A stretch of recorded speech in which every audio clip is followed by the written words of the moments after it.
AP দিতেন।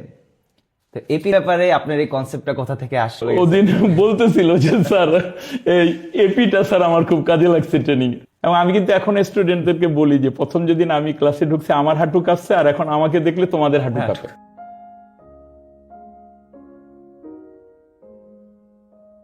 আসসালামু আলাইকুম স্যার, কেমন আছেন? ওয়ালাইকুম আসসালাম, তোমরা কেমন আছো? আলহামদুলিল্লাহ স্যার, আমরা ভালো। স্যার, আজকে আমাদের স্কুলের আসন্ন রিউনিয়ন প্রোগ্রামকে কেন্দ্র করে আমাদের এই আয়োজন, আর আমাদের এই আয়োজনে আপনাকে স্বাগতম। তোমাদেরকেও স্বাগতম। সেই সাথে তোমাদের মাধ্যমে আমার যত শিক্ষার্থী আছে, আগের শিক্ষার্থী, বর্তমান শিক্ষার্থী, হবু শিক্ষার্থী, সবাইকে আন্তরিক ধন্যবাদ এবং স্বাগতম জানাচ্ছি। ধন্যবাদ স্যার। তো আমাদের এই আয়োজনে আজকে আমরা আপনার শিক্ষাগত জীবনের কিছু অভিজ্ঞতা এবং কিছু স্মৃতিমূলক গল্প শুনবো। তো আমি সরাসরি প্রশ্নে চলে যাই। স্যার, আপনি আমাদেরকে বলেন যে আপনি ফার্স্ট যখন স্কুলে এসেছেন শিক্ষক হিসাবে, তো ওই সময় আপনার প্রথম দিনের অভিজ্ঞতাটা কেমন ছিল? প্রথম দিনের অভিজ্ঞতাটা আসলে খুব ভয়ের ছিল। আসলে আমি বলি যে আমার জীবনটাকে আমি 3 ভাগে ভাগ করি। আমার জীবনের একটা অংশ হলো আমি শুধু শিক্ষার্থী ছিলাম, আরেকটা অংশ হলো আমি শিক্ষক এবং শিক্ষার্থী দুইটাই ছিলাম, আর আরেকটা অংশ হলো আমি শুধু শিক্ষক। আচ্ছা এই যে এখন যেটা আর কি 98 সাল থেকে। আচ্ছা অর্থাৎ তুমি যদি 86 সাল পর্যন্ত চিন্তা করো, তখন আমি শুধু শিক্ষার্থী ছিলাম। 86 থেকে 98 পর্যন্ত আমি শিক্ষক এবং শিক্ষার্থী দুইটাই ছিলাম, এবং 98 থেকে অদ্যাবধি আমি শুধু শিক্ষক হিসাবে কাজ করছি। তো যেহেতু আগে আমার শিক্ষকতার অভিজ্ঞতাটা ছিল এবং ছাত্র জীবন থেকে আমি বিভিন্ন কোচিং সেন্টার বা ব্যক্তিগতভাবে পড়ানো, মানে এই শিক্ষকতার সাথে, অর্থাৎ আমি বলি যে এসএসসি পরীক্ষা দিয়ে রেজাল্ট হওয়ার আগ থেকেই কিন্তু আমি এই পড়াশোনার মানে শিক্ষকতার সাথে জড়িত। অর্থাৎ এসএসসি পরীক্ষা দিয়ে আমার রেজাল্ট হয় নাই, পরীক্ষার 2-3 দিন পর থেকেই আমি এরকম পড়ানো শুরু করি। এবং মানে আমার প্রথম জীবনের যারা স্টুডেন্ট, তাদের অনেকের নাতিও এখন শফিউদ্দিন একাডেমিতে পড়ে, আর নাতি তো এরকম আর কি, নাতি নাতিন এরকম পড়ে। এবং তাদের সাথে তাদেরকে আমি মজা করে বলি যে এই তোমার নানি আমার স্টুডেন্ট ছিল, এই তোমার বাবা আমার স্টুডেন্ট ছিল, এরকম। তো এটাই। কিন্তু যখন প্রথম এই যে মানে পেশাগতভাবে শিক্ষকতায় আসলাম, একেবারেই শিক্ষকতা করার জন্য, আর তখন প্রথম দিন যেদিন ডেমনস্ট্রেশন ক্লাস হয় আমাদের এখানে, তো সত্য বলতে কি যে আমি মাঝে মাঝে এখন স্টুডেন্টদেরকে বলি যে প্রথম যেদিন আমি ক্লাসে ঢুকছি, মানে 86 সাল থেকে আমি স্টুডেন্ট পড়াই, পড়ানোতে জড়িত, ক্লাস করি এবং কোচিংয়ে পড়াই, বড় বড় স্টুডেন্টদেরকে পড়াইছি, প্রায় আমার সমবয়সী স্টুডেন্টদেরকে পড়াইছি, ভর্তি পরীক্ষার জন্য পড়াইছি, এরকম বিভিন্নভাবে যখন পড়াই, তখন মানে দেখা গেছে আমি কখনো নার্ভাস হই না। কিন্তু যখন এখানে ডেমনস্ট্রেশন দিতে যেদিন আসলাম, সেদিন দেখি যে সামনে টিচাররা, পিছনে টিচাররা বসে আছে, তো সেদিন আমি একটু নার্ভাস ছিলাম। এবং আমার কিন্তু সত্যি বলতে কি আমার হাঁটু কাঁপতেছিল। এবং আমি কিন্তু এখন স্টুডেন্টদেরকে বলি যে প্রথম যেদিন আমি ক্লাসে ঢুকছি আমার হাঁটু কাঁপছে, আর এখন আমাকে দেখলে তোমাদের হাঁটু কাঁপে। তো এই আর কি ব্যাপারটা। তো মানে 5-7 মিনিট এটা ছিল, কিন্তু পরে আবার ইজি হয়ে গেছে। এবং ওই ক্লাসটা সাকসেসফুল একটা ক্লাস ছিল এবং স্টুডেন্টরা খুব পছন্দ করছে, এবং তার ফলশ্রুতিতেই তোমাদের এখানে জয়েন করেছি। তো সেই ক্লাসে আসলে মানে আমি আশ্চর্য হয়েছিলাম যে ক্লাসে ঢুকে আমার নার্ভাস হওয়ার কথা না, কিন্তু 4-5 মিনিটের জন্য আমি নার্ভাস ছিলাম। এটা আমার মনে দাগ কাটে আর কি, যে আমিও ক্লাসে ঢুকে নার্ভাস হই, এটাই আর কি। তো আমি এই কথাটা উল্লেখ করলাম এই কারণেই যে আসলে কোনো কাজেই মানে তুমি প্রাথমিকভাবে হয়তো একটু ফেল করতে পারো বা নার্ভাস থাকতে পারো, কিন্তু তুমি যদি ওইটাতে লেগে থাকো এবং তোমার যদি ডেডিকেশন থাকে, তুমি যদি নিবেদিত প্রাণ হও, তুমি যদি আন্তরিকভাবে কাজটা চালিয়ে যাও, তাহলে ওই কাজে, সেটা যে ধরনের কাজই হোক, সাফল্য সম্ভব, এটা আমি বিশ্বাস করি। এজন্যই বললাম আর কি যে আমার ওই মুহূর্তের নার্ভাসনেসটা আমার মনে আছে এই কারণেই যে ক্লাসে গিয়ে আমার কখনো নার্ভাস হওয়ার কথা না। কারণ আমি যখন প্রথম পড়াই তখন আমি নার্ভাস কখনো হই নাই, কিন্তু এখানে যখন আমি প্রথম ক্লাসে ঢুকলাম, ক্লাস নেওয়ার অভিজ্ঞতাটা আমার কাছে নতুন না, এর আগে আমি অনেক ক্লাস নিয়েছি, কিন্তু প্রথম ক্লাসে ঢোকার পরে যে সামান্য সময়ের জন্য 5-7 মিনিটের জন্য আমি একটু নার্ভাস ছিলাম, এটা কিন্তু অন্যেরা বোঝে নাই। এটা এমন না যে স্টুডেন্টরা বুঝতে পারছে বা ওই যে সামনে যারা টিচাররা এই আমাকে দেখছিল বা আমার ক্লাস মূল্যায়ন করছিল তা ওনারা বুঝতে পারছে, তাও না, কিন্তু আমি নিজে বুঝতে পারছি যে আমি একটু নার্ভাস। যদিও 5-7 মিনিটের মধ্যে এটা কেটে গেছে, পরে প্রায় 40 মিনিটের মতো আমি খুব ফ্লুয়েন্টলি ক্লাস নিয়েছিলাম। কিন্তু ওই নার্ভাসনেসটুকু আমার মনে আছে যে আমি প্রথম দিন একটু নার্ভাস ছিলাম। যাক, খুবই ভালো লাগলো স্যার শুনে। আপনি আমাদের স্কুলের, শফিউদ্দিন স্কুলের একজন এক্স স্টুডেন্টও ছিলেন। না, আমি স্টুডেন্ট ছিলাম না, আমার বন্ধুরা সবাই এখানকার স্টুডেন্ট ছিল। মানে শফিউদ্দিন একাডেমির সাথে আবার আমার রিলেশনটা অন্যরকম। অন্যরকম কিরকম, মানে আমরা যখন ক্লাস 8-এ পড়ি জি 1985 সালে, সরি 1983 সালে, 1983 সালে আমরা যখন ক্লাস 8-এ পড়ি, তখন 84 সালে শফিউদ্দিন একাডেমিতে প্রথম 9 খোলা হয়। আচ্ছা, 1984 সালে শফিউদ্দিন একাডেমিতে প্রথম ক্লাস 9 খোলা হয়।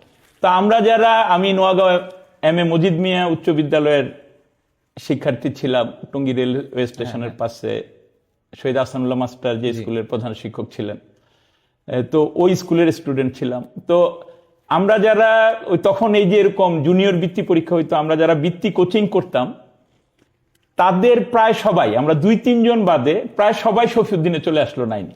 আচ্ছা, 9-এ এরা সবাই শফিউদ্দিনে, মানে শফিউদ্দিনে তখন প্রথম 9 খুলছে।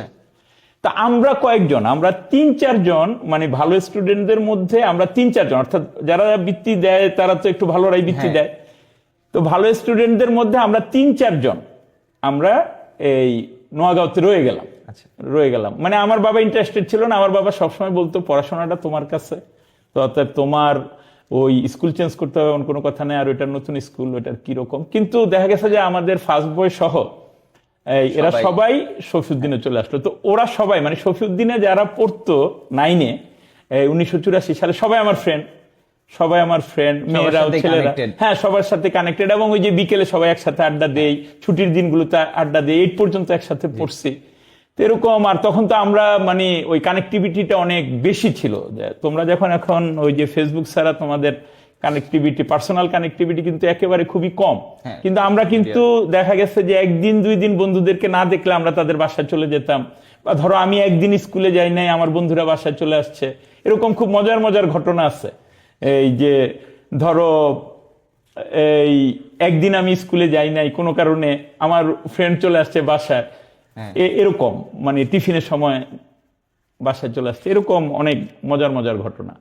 তো এরকম যোগাযোগ ছিল, মানে আমার বন্ধুরা সবাই শফিউদ্দিনে পড়তো। এখনো যখন এই যে শফিউদ্দিনের যারা 86 ব্যাচ, তাদের সাথে যখন যোগাযোগ হয়, ওই সবাই দেখা গেছে যে আমার পার্সোনালি পরিচিত, মানে শফিউদ্দিন থেকে যারা দিয়ে, হ্যাঁ শফিউদ্দিন যারা এসএসসি পরীক্ষা দিচ্ছিল 86 সালে, আমরা অন্য স্কুল থেকে দিল, কিন্তু শফিউদ্দিনের সবাই আমার ফ্রেন্ড, 2-1 জন বাদে আর কি। মানে দেখা গেছে তখন হয়তো 20-22 জন স্টুডেন্ট ছিল, এর মধ্যে মিনিমাম 15 জন ধরো আমার একদম ডাইরেক্ট ফ্রেন্ড আর কি। ক্লাস 8 পর্যন্ত আমরা একসাথে পড়েছিলাম। এই 86 ব্যাচটাই কিন্তু শফিউদ্দিনের ফার্স্ট এসএসসি ব্যাচ। মানে আমার এসএসসি আর শফিউদ্দিনের এসএসসি একই সময়। ওই যে আমাদের ফার্স্ট বয় যে ছিল মাহবুব, ওকে আমি প্রায় বলি, ও এখন আমেরিকাতে সেটেল, ও ডাক্তার ছিল সলিমুল্লাহ থেকে, এখান থেকে এমবিবিএস কমপ্লিট করে ও আমেরিকা চলে গেছে। তো এখনো যখন ও ফোনে কথা হয় বা সরাসরি যখন ও আসে, ওকে বলি আমি যে তুই যে স্কুলের স্টুডেন্ট, আমি স্কুলের টিচার, এরকম বলি আর কি। বুঝতে পারছো? এরকম মানে শফিউদ্দিনের সাথে আমার সম্পর্কটা এরকম, কিন্তু আমি নিজে শফিউদ্দিনের স্টুডেন্ট ছিলাম। কানেকশনটা খুব হাইলাইটেড ছিল, এবং মানে শফিউদ্দিনে কি হচ্ছে না হচ্ছে সব আমি জানতাম। এবং পরবর্তীকালে আমি যখন ওই যে শিক্ষকতা শুরু করি, অর্থাৎ আমি যখন স্টুডেন্ট এবং শিক্ষক, তখন শফিউদ্দিনেরই মেজরিটি স্টুডেন্ট আমি পড়াইতাম। আচ্ছা, তো সেই কারণে শফিউদ্দিনের সাথে কানেকশনটা অনেক ভালো ছিল। সবার সাথে যতটুকু জানতাম, শফিউদ্দিন সম্পর্কে অনেক জানতাম। যদি আমি পড়ালেও তো দেখা যায় যে হ্যাঁ ওই যে কোন স্যার কি পড়ায়, কিভাবে পড়ায়, মানে খুবই কানেক্টেড ছিলাম আর কি। আচ্ছা, যাক স্যার, খুবই শুনে এটা খুব ভালো লাগলো।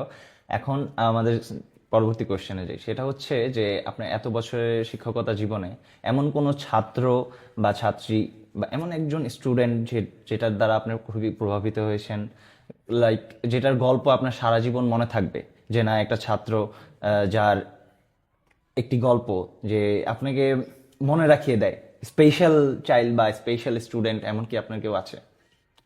এরকম অসংখ্য, আমার অসংখ্য স্টুডেন্ট এরকম, মানে এগুলো বললে আসলে তোমাদের এই টাইমে কুলাবে না। আচ্ছা, মানে আমার খুবই এত একটা গল্প। বেশি স্টুডেন্ট, মানে শিক্ষকতার এত বেশি মধুর স্মৃতি আর এত কষ্টের স্মৃতি, এগুলো যদি আমি সব বলতে শুরু করি তাহলে মানে তোমাদের টাইম ফ্রেম এক্সিট করবে। তো মানে কষ্টের একটা কথা বলি, আমার এক ছাত্র, ওর বাবা ছিল না, ছেলেটা স্কুলে আমাদের স্টুডেন্ট ছিল। তারপর ওর মা অনেক কষ্ট করে, ওর স্কুলে যখন বউ পড়ে তখনই ওর বাবা ছিল না। ওরা দুই ভাই ছিল, দুই ভাই আমার কাছে পড়তো। তো ওর মা ওকে অনেক কষ্ট করে মানে মানুষ করে, এবং ও যখন এমবিবিএস পাশ করলো, মেডিকেলে পড়লো, এমবিবিএস পাশ করলো, পাশ করার পরে কয়েকদিন পরে ও মারা গেল। ও অসুস্থ হয়ে মারা গেল, জাস্ট এমবিবিএস পাশ করে ইস্ট ওয়েস্ট মেডিকেল কলেজে জয়েন করছে। তার কয়েকদিন পরে ও মারা গেল। তো তখন থেকেই এখান থেকে একটা জিনিস, ওর নাম মাশরিকুর রাজ্জাক, দীপ্ত। তো তখন থেকেই আসলে জীবনের কাছে আমার আর কোনো প্রত্যাশা নেই। তখন থেকে আমি ভাবি যে আমরা যে বলি যে জীবনে কে কি হবে না হবে, এটার উপর আর কোনো প্রত্যাশা আমার নাই। কারণ হলো জীবন আসলে আমরা যেভাবে পরিচালনা করতে চাই বা আমরা জীবন যেভাবে পরিচালিত করি সেটা আমাদের চেষ্টা থাকে, কিন্তু আমার মনে হয় যে নিয়ন্ত্রণটা উপরওয়ালার হাতেই। আমাদের হাতে আসলে কোনো ধরনের নিয়ন্ত্রণই নাই। আমরা জাস্ট ওই যে যেমনি নাচাও তেমনি নাচি, পুতুলের কি দোষ, এই টাইপেরই আর কি। অর্থাৎ ওই মানে তোমাদেরকে বলতেছে এই কারণে যে ওই যে অতিরিক্ত প্রত্যাশা কোনো কিছু নিয়ে করার দরকার নাই, আর অতিরিক্ত হতাশা হওয়ারও দরকার নাই। জীবনের গতিতে চলবে, আমি জাস্ট খেই হারাবো না আর কি, এই চেষ্টাটা থাকবে। জীবনের সাথে লড়ে যেতে হবে। হ্যাঁ, লড়ে যেতে হবে, এগিয়ে যেতে হবে, জীবনের মুখোমুখি হতে হবে, জীবনের গতিতে জীবনকে চলতে দিতে হবে, মানে লাইনচ্যুত হওয়া যাবে না আর কি। কিন্তু নিয়ন্ত্রণ আমাদের কারো হাতে না। যাক স্যার, এই কথা শুনে খুবই ভালো লাগলো। আমাদের নেক্সট কোয়েশ্চেনটা এরকমই ছিল যে আপনি এখন আপনার যে রানিং স্টুডেন্টস যারা আছে অথবা প্রাক্তন ছাত্র, তাদের জন্য যদি এই কথার বাইরেও যদি কিছু অ্যাডভাইস মূলক যদি কিছু বলতে চান। অ্যাডভাইস আসলে তোমাদেরকে তো সারাক্ষণ অ্যাডভাইসের মধ্যে আছি। ধরো আমি যখন ক্লাসে যাই তখন প্রতিটি ক্লাস আমার অ্যাডভাইস, প্রতিটি ক্লাস তোমাদের সাথে যখন ক্লাসে দেখা হয় তখন অ্যাডভাইস, যারা প্রাক্তন স্টুডেন্ট তাদের সাথে তো আগে দেখা হয়েছিল, তাদের সাথে অ্যাডভাইস দেওয়া আছে। যারা এখনো আসে নাই, যদি আসে, দেখা হয়, ক্লাসে দেখা হয়, তখন কথা হবে। আসলে আমার প্রত্যেকটা ক্লাসকে আমি এনজয় করি। আমার কাছে আমার প্রত্যেকটা ক্লাস, ওই যে আমি সবসময় বলি যে আমার ক্লাসগুলো হলো আমার বিনোদনের জায়গা। মানে আমি ক্লাস করতে না পারলে, যদি অন্য কোনো ব্যস্ততার কারণে ক্লাস করতে না পারি, এটা আমার কষ্টের জায়গা। ক্লাসের টাইমটা যখন আমি তোমাদের মাঝে থাকি, স্টুডেন্ট পরিবেষ্টিত অবস্থায় থাকি, এই সময়টা হলো আমার মানে স্বর্ণালী সময় আর কি। তো তখন তোমাদের সাথে বিভিন্ন ধরনের কথা হয়, সিচুয়েশন অনুযায়ী কথা হয়, এই যে এই উপদেশ নিয়ে কথা হয়, অভিযোগ নিয়ে কথা হয়, আমার দৃষ্টিভঙ্গি নিয়ে কথা হয়, স্টুডেন্টদের দৃষ্টিভঙ্গি শোনার চেষ্টা করি। যদি স্টুডেন্টরা কম বলে, আমি আমার দৃষ্টিভঙ্গিগুলো তাদের সাথে তুলে ধরার চেষ্টা করি, শেয়ার করার চেষ্টা করি, তাদেরকে বোঝানোর চেষ্টা করি। কতটুকু সফল আমি জানি না, কিন্তু আমি নিজের কাছে এইটুকু ফেয়ার যে আমি চেষ্টা করি ছাত্রদেরকে অনুপ্রেরিত করা। হ্যাঁ, যতটুকু আমার পক্ষে সম্ভব আর কি, আমার সক্ষমতা যতটুকু সর্বোচ্চটা দিয়ে আমি চেষ্টা করি। এবং আমি এইটুকু বলতে পারি যে মানে সকালে ঘুম থেকে ওঠার পর থেকে ঘুমোতে যাওয়া পর্যন্তই আমি এই স্টুডেন্টদেরকে নিয়েই চেষ্টা করি, একদম ঘুম থেকে ওঠা থেকে ঘুমোতে যাওয়া পর্যন্ত। এবং এত সময় বোধহয় আমি আমার পরিবারকেও দেই না বা অন্য কোনো কিছুতেই দেই না, আমার ব্যক্তিগত কোনো কাজকর্মে এত সময় দেই না যতটুকু আমি স্টুডেন্টদেরকে দিই। এত বছর শিক্ষাগত জীবন এই জায়গায়, এটাও আপনার একটা পরিবারের মতো বলা যায় কি? হ্যাঁ, পরিবার না তো, এরা এরা আমার, বললাম না যে পরিবারের চেয়ে বেশি। আমার পরিবার আমাকে এতটুকু পায় না, আমার স্টুডেন্টরা আমাকে যতটুকু পায় আমার পরিবার আমাকে এতটুকু পায় না। যেমন আমার বড় মেয়েটা যখন ছোট ছিল, তো আমি যখন রাতে ফিরতাম তখনও ঘুমায় থাকতো, আবার আমি যখন সকালে চলে আসতাম তখনও ঘুমায় থাকতো। তো আমি মানে আমার ওয়াইফকে মাঝে মাঝে বলতাম যে ওরে একটু জায়গায় রাখো, যে জায়গায় রাখলে ও কত বড় হয়েছে এটা আমি বুঝতে পারবো। মানে ও দাঁড়াইলে কত বড় হয়েছে এটা আসলে আমি বুঝতে পারতাম না, এরকম অবস্থা হয়ে গেছে। মানে দেখা গেছে যে শুক্র নাই শনি নাই, মানে ওই প্রতিদিনই কোনো না কোনো ভাবে। আর মানে তোমরা যারা মনে করো যে শুধু ক্লাস টাইমটাই আমরা টিচাররা কাজ করি, আসলে ক্লাস টাইমটা হয় তোমাদেরকে নিয়ে কাজ, কিন্তু তোমাদেরকে নিয়ে যে পরিকল্পনাগুলো হয় এগুলো হয় ক্লাস টাইমের বাইরে।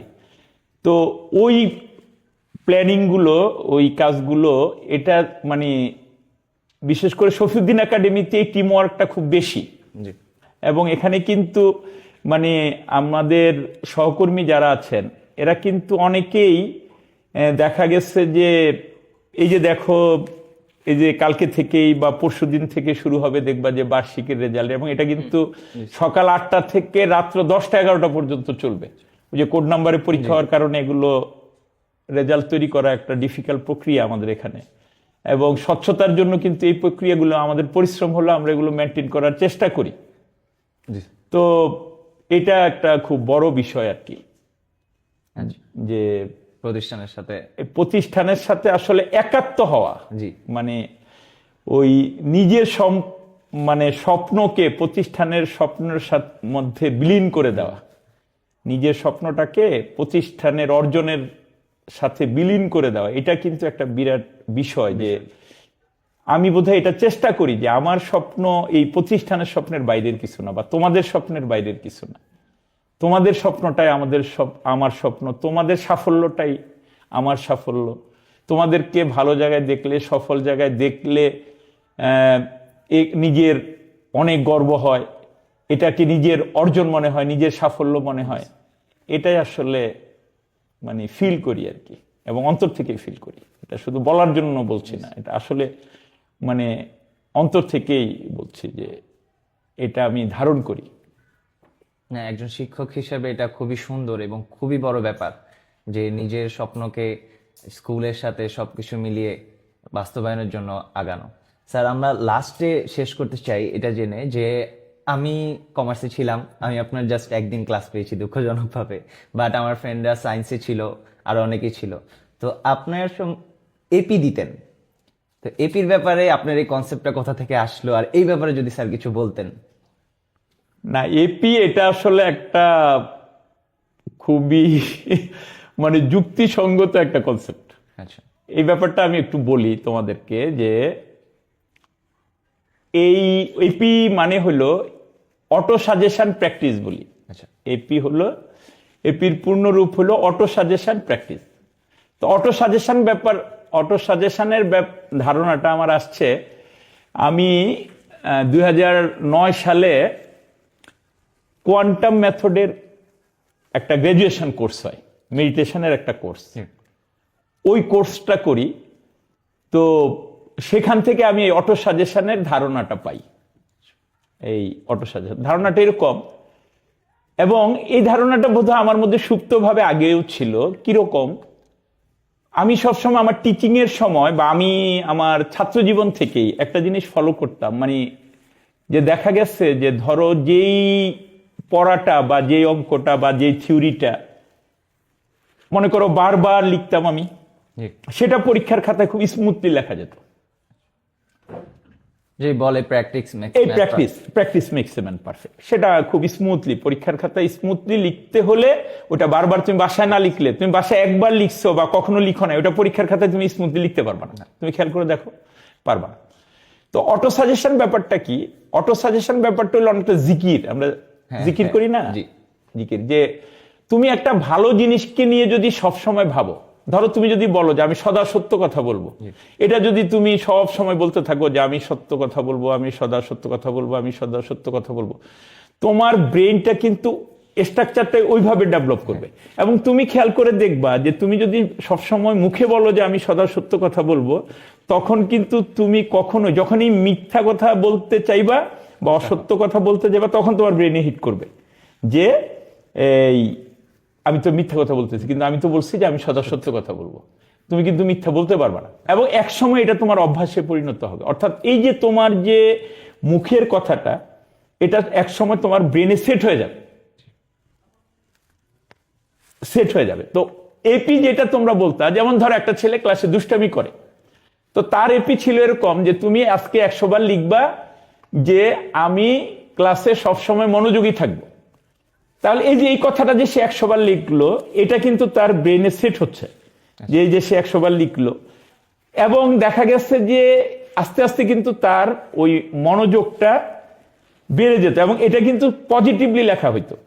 এটা কিন্তু আমি এইভাবে লিখতে বলতাম না যে তুমি এইভাবে লিখো যে আমি এই কখনো দুষ্টুমি করব না, এটা লেখা যাবে না। তুমি পজিটিভ ভাবে লিখতে হবে যে আমি সবসময় ক্লাসে মনোযোগী থাকবো, বা আমি কখনো মিথ্যা বলবো না, এইভাবে বলা যাবে না। বলতে হবে যে আমি সদা সত্য কথা বলবো, মানে পজিটিভ ভাবে কথাগুলো বারবার রিপিট করা। এতে হবে কি, তোমার ব্রেনের স্ট্রাকচারটা ওই পজিটিভ ওয়েতে গড়ে উঠবে। এবং তুমি দেখো যে যারা নেগেটিভিটির সংস্পর্শে থাকে তারাই কিন্তু নেগেটিভ আচরণ করে। দেখবা যে একটা ভালো মানুষের সংস্পর্শে থেকে খারাপ আচরণ করে এরকম কিন্তু খুব কম। সে খারাপ আচরণ করতে গেলে খারাপ সংস্পর্শে কিন্তু যেতে হয়। একটা ছেলে যখন মাদকাসক্ত হয়, সে কিন্তু অন্য আরেকজন মাদকাসক্তের সংস্পর্শে গিয়ে তারপরে মাদকাসক্ত হয়। সে কিন্তু একা একা মাদকাসক্ত হয় না, বা মাদকাসক্তের সঙ্গ যখন সে পায়, বা ধরো গার্জিয়ানের চোখ ফাঁকি দিয়ে সে অনেকদিন ধরে মাদকাসক্তের সাথে মিশে প্রথমে একটু একটু করে, তারপরে আস্তে আস্তে ধারাবাহিকভাবে করে, অনেকদিন করে কিন্তু এটা গার্জিয়ানের কাছে ধরা পড়ে যে সে ড্রাগ এডিক্ট হয়ে গেছে। তো এই জিনিসগুলো কিন্তু তুমি যদি ইতিবাচক ভাবে চর্চা করানোর চেষ্টা করা হয়, এবং এইটা কখন আসলো মাথায়, যখন ধরো আমরা শিক্ষার্থীদেরকে শাসন করার জন্য সরকারি বিধিনিষেধ তৈরি হলো, তখন এইটা দেখা গেল যে আরো ইফেক্টিভ হয়।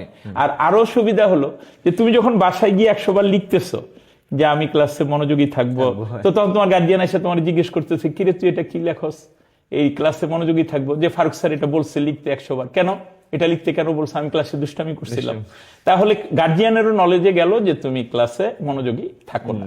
এখানে তুমি গার্জিয়ানের কাছ থেকেও তুমি একটা প্রেশার পাও, এটা একটা ব্যাপার। তো এইখানে এই ঘটনাটা নিয়ে খুব মজার একটা বিষয় আছে। মজার হলো যে আমাদের এক ছাত্র নেভিতে এই কমিশন হয়েছে আর কি, নেভির অফিসার। তো ও যখন ট্রেনিং করে নেভির ওই ইয়ে হিসাবে ঢুকার পর, আর্মিতে ঢুকার আগে একটা ট্রেনিং হয় না বিএমএ তে, তো ওই ট্রেনিং যখন করে, তো ওইটা কিন্তু খুব হার্ড ট্রেনিং হয়, তুমি জানো কিনা। তো হার্ড ট্রেনিং হয়, ওদের কিরকম ওই পানিশমেন্ট দিচ্ছিল আর কি, যে এই জিনিসটা কয়বার যেন 20 বার বা 50 বার লিখতে হবে, 50 বার লিখতে হবে। তো ও যখন এই কথা বলছে, ও হাসে আর লিখে। তো ওর যে ট্রেনার, উনি বলতেছেন যে কি ব্যাপার তুমি এই হাসতেছো কেন, এটা লিখতেছে, স্যার আমরা এটা স্কুলে 200 বার করে আসছি, যে এটা 50 বার স্যার আমার জন্য কোনো বিষয় না। ওদিন বলতেছিল যে স্যার এই এপিটা স্যার আমার খুব কাজে লাগছে ট্রেনিং। তো এই আর কি। তো এটা আসলে এই জাস্ট তোমাদেরকে মানে কিভাবে আসলে ওই যে সময়ে আমরা তোমাদেরকে পড়াই, ওই সময়টা আসলে মানুষের জীবনের খুবই স্পর্শকাতর একটা সময়, ভেরি সেন্সিটিভ টাইম। তো এই সময়টাতে মানে স্টুডেন্ট তুমি খেয়াল করবা, যারা ভালো হয় এই সময়টাতে হয়, যারা খারাপ হয় তারাও কিন্তু এই সময়টাতে হয়। তো এই সময় তোমাদেরকে আসলে ট্র্যাকে রাখা, ইট ইজ সো ডিফিকাল্ট। এটা তুমি যখন মানে ওই আমার লেভেলে আসবা বা তুমি যখন ক্লাসরুমে ঢুকবা বা আমাদের স্টুডেন্ট যারা এখন এই যে আমাদের এখানে টিচার হিসেবে জয়েন করছে, তারা এগুলো ফিল করে, তারা এখন বোঝে যে আসলে স্যার কেন কি করতেন, এখন বুঝতে পারি যে তখন কিন্তু ওরা বোঝে নাই, তখন কিন্তু মনে হয়েছে যে এটা একটা পানিশমেন্ট। আসলে এটা পানিশমেন্ট বা তোমাদের কাছে যেটা এখন মনে হয় যে সেটা এটা বোধহয় আমাদেরকে হয়রানি করার জন্য বা আমাদেরকে শাস্তি দেওয়ার জন্য করা হচ্ছে, বা এটা না করলেও হয়তো এটা বাড়াবাড়ি করা হচ্ছে। এটা আসলে কোনো কিছুই বাড়াবাড়ি না, এগুলো সবগুলোই আসলে একটি সুচিন্তিত ভাবে পরিচালিত বিষয় আর কি। যে কারণ তোমার ক্লাসরুম তুমি যদি কন্ট্রোলে রাখতে না পারো, তুমি কোনোভাবেই তুমি যত ভালো পড়াও, স্টুডেন্ট যদি সেটা রিসিভ না করে, তাহলে তোমার ওই ক্লাসের তো কোনো মূল্য থাকবে না, ওই ক্লাসের কোনো কার্যকারিতা থাকবে না।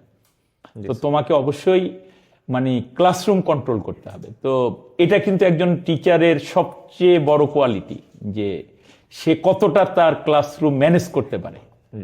তো এটা খুবই গুরুত্বপূর্ণ। তো এইটারই একটা কৌশল আর কি, অটো সাজেশন এটারই একটা কৌশল। এটা ওই যে বললাম না যে মানে আইডিয়াটা আসছে কোয়ান্টাম থেকে, পরে সেখানে আমি আমার কিছু নিজস্ব চিন্তা ভাবনা ঢুকায়া তোমাদের জন্য কিভাবে ইফেক্টিভ করা যায়, তোমাদের জন্য কিভাবে পজিটিভ করা যায়, তোমাদের জন্য কিভাবে এটা কাজে লাগানো যায়, সেই চেষ্টা করেছে মাত্র, আর কিছু না। অবশ্যই স্যার, কারণ একটা শিক্ষকের নেওয়া প্রত্যেকটা স্টেপই একটা স্টুডেন্টের লাইফে গিয়ে লাগে।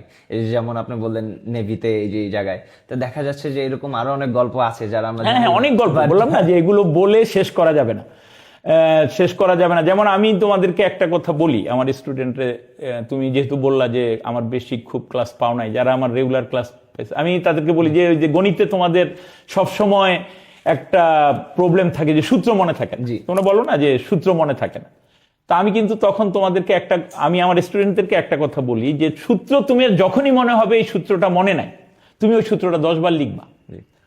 তোমার মনে হচ্ছে যে এই সূত্রটা আমি ভুলে গেছি, ওটা 10 বার লিখো। এরকম তুমি কয়েকবার করো, দেখবা যে ওই সূত্র আর তুমি কখনো ভুলবা না।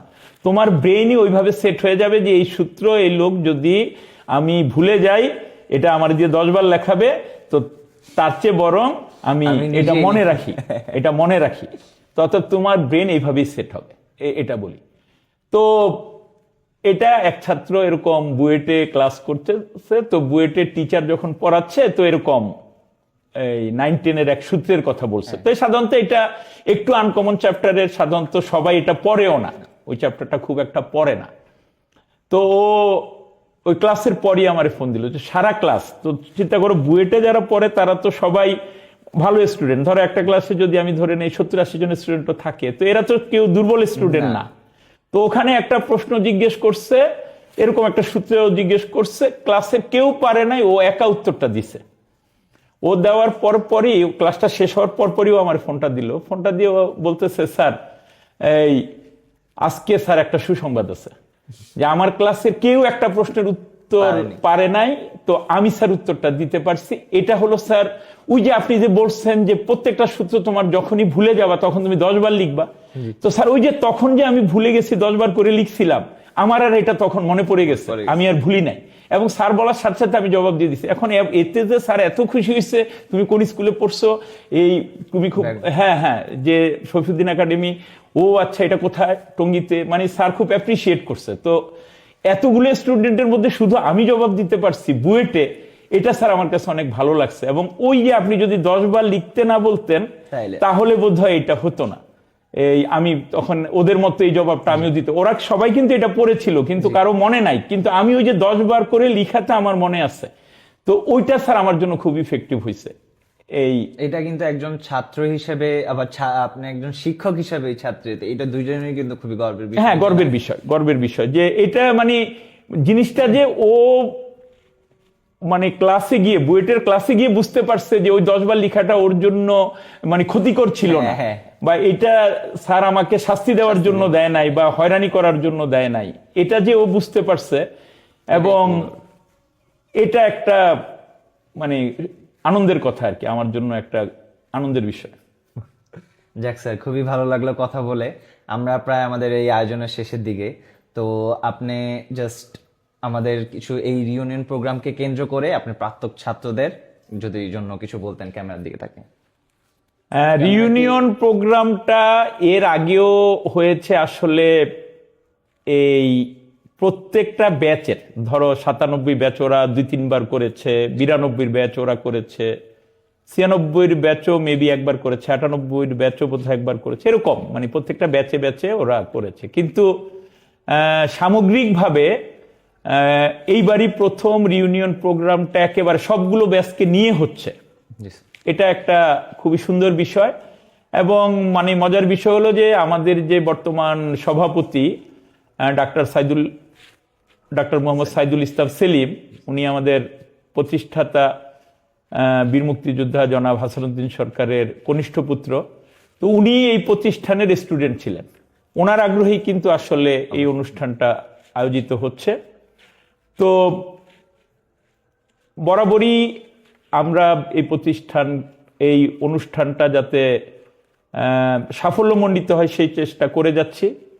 তো আমার প্রত্যাশা ছিল যে এখানে অংশগ্রহণটা আরো ব্যাপক হবে, এই অংশগ্রহণটা আরো ব্যাপক প্রত্যাশা করেছিলাম আমরা যে ব্যক্তিগতভাবে। কিন্তু সেই তুলনায় মানে শফিউদ্দিনের এত স্টুডেন্ট, সেই তুলনায় অংশগ্রহণটা কিন্তু মানে আমাদের প্রত্যাশা অনুযায়ী হয় নাই। আচ্ছা। আমাদের প্রত্যাশার চেয়ে অংশগ্রহণটা আমি বলবো কমই হয়েছে। তো আমি আশা করব যে শফিউদ্দিন সরকার একাডেমিক কলেজের যে স্টুডেন্টরা আছে, আপনারা সবাই মিলে একটা অ্যালামনাই অ্যাসোসিয়েশন গঠন করবেন এবং ভবিষ্যতে এই রিইউনিয়নটা যেন আরো বড় পরিসরে হয়, আরো সুন্দর হয় এবং অংশগ্রহণটা আরো ব্যাপক হয়, সেভাবে আপনারা উদ্যোগ নেবেন। এবং আমরা শিক্ষক হিসাবে আপনাদের সর্বাত্মক সহায়তা প্রদান করব, এই নিশ্চয়তা প্রদান করছি। এবং আসলে রিইউনিয়নটা আমাদের জন্য অনেক কাঙ্ক্ষিত অনুষ্ঠান, যে আপনাদের যাদেরকে অনেক ছোট ছোট আমরা দেখেছি, পরবর্তীকালে আপনারা যখন সমাজের বিভিন্ন স্তরে গিয়ে প্রতিষ্ঠিত হয়েছেন বা সামাজিক এবং পারিবারিক ব্যক্তিগত জীবনে প্রতিষ্ঠিত হয়েছেন, তখন আপনারা দেখতে কেমন হয়েছেন, দেখতে আপনাদেরকে কেমন লাগে, এইটা আসলে আমাদের চোখ সব সময় খোঁজে। এবং ওই যখনই কোথাও তাকাই, ওই যে অনেক সময় বাসে কোথাও গেলে, এই যে কয়েকদিন আগেও আমি বাসে একটু ওই নিউ মার্কেট যাচ্ছিলাম, 2 জন দাঁড়ায় গেছে যে স্যার বসেন, আমি ওদেরকে চিনতেও পারি নাই, পরে ওরা পরিচয় দিল। তো এরকম যখন আপনাদেরকে দেখে অনেক ভালো লাগে। তো রিইউনিয়ন ছাড়া তো আসলে এরকম ব্যাপক পরিসরে, বিচ্ছিন্নভাবে দেখা হয়, রাস্তাঘাটে দেখা হয়, কিন্তু ব্যাপক পরিসরে রিইউনিয়ন ছাড়া দেখা করার আসলে সুযোগ নাই। তো পারিবারিক জীবনে, পেশাগত জীবনে সবাই ব্যস্ত, এটা জানি। আর এই ব্যস্ততাই সাফল্যই ব্যস্ততা। তো আপনাদের পক্ষে ইচ্ছা করে এখন একটা দিন সময় বের করা খুব সহজ নয়, এটা আমি বিশ্বাস করি। কিন্তু তারপরেও যদি একটু ম্যানেজ করে একটা দিন আপনাদের সাথে সময় কাটাতে পারি, এটা আসলে আমাদের জন্য অনেক আনন্দের বিষয়, আমাদের অনেক ভালো লাগার একটা বিষয়। তো সেই প্রত্যাশা থেকেই ভবিষ্যতে এ ধরনের প্রোগ্রামগুলোতে আপনাদের ব্যাপক অংশগ্রহণ কামনা করি।